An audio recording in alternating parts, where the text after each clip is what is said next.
Halo, perkenalkan nama saya Hanifah Dwi Anggrawati dari program studi manajemen PJJ Universitas Siber Asia. Pada video kali ini saya akan mempresentasikan ringkasan 5 artikel jurnal bereputasi terkait mata kuliah manajemen hubungan industrial.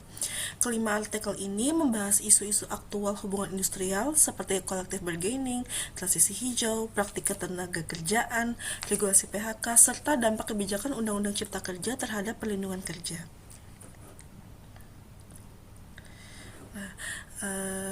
Pertama adalah tentang latar belakang masalah.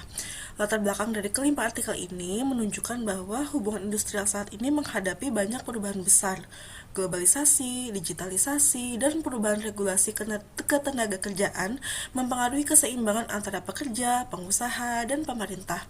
Beberapa fenomena yang muncul antara lain menurunnya perlindungan upah akibat melemahnya collective bargaining, meningkatnya fleksibilitas kerja, serta perubahan sistem perundingan akibat transisi teknologi hijau. Di Indonesia sendiri, regulasi baru seperti Undang-Undang Cipta Kerja dan PP Nomor 35 Tahun 2021 juga mengubah mekanisme PHK dan pesangon.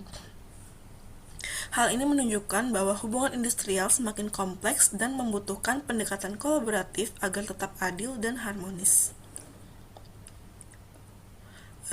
Kemudian untuk tujuan penelitian, tujuan dari kelima artikel ini adalah untuk memahami bagaimana kebijakan, praktik kerja, dan sistem perundingan mempengaruhi kesejahteraan pekerja serta kinerja organisasi.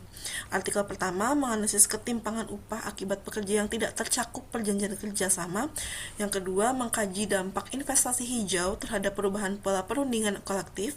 Kemudian yang ketiga, meneliti pengaruh praktik ketenaga kerjaan terhadap sustainabilitas sosial dan kinerja organisasi. Kemudian yang keempat, membahas regulasi PHK force measure berdasarkan PP 35 tahun 2021. Dan yang kelima adalah artikel mengenai telaah politik hukum Undang-Undang Cipta Kerja pada aspek hubungan industrial. Secara umum, semua penelitian bertujuan menilai efektivitas sistem hubungan industrial dalam melindungi pekerja sekaligus menjaga keberlangsungan organisasi. Kemudian untuk metode penelitian, dari sisi metode, kelima artikel ini menggunakan pendekatan yang beragam. Beberapa penelitian menggunakan metode kuantitatif dengan survei dan analisis statistik, seperti regresi dan PLS-SEM.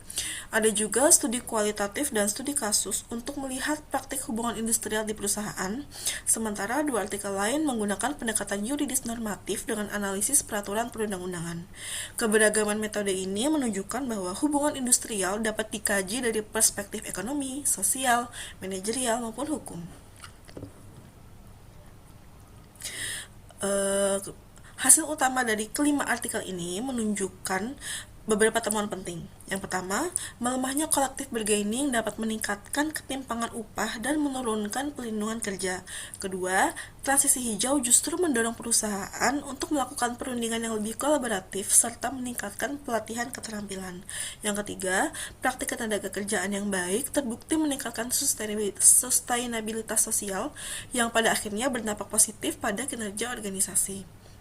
Yang keempat, regulasi PHK dan Undang-Undang Cipta Kerja mempengaruhi tingkat keamanan kerja dan hak pesangon kerja. Implikasinya, hubungan industrial yang efektif harus menciptakan keseimbangan antara pekerja, pengusaha, dan pemerintah. Perusahaan perlu memperkuat dialog sosial, meningkatkan pelatihan, serta menerapkan kebijakan yang adil. Sementara, pemerintah perlu memastikan regulasi tetap melindungi hak pekerja tanpa menghambat pertumbuhan usaha.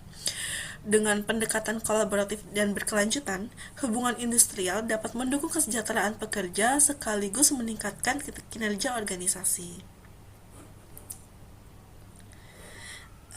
Demikian tentang ringkasan 5 materi mengenai manajemen hubungan industrial. Semoga pemaparan ini dapat memberikan gambaran bahwa hubungan industrial yang harmonis dan berkelanjutan sangat penting bagi keberlanjutan organisasi. Terima kasih.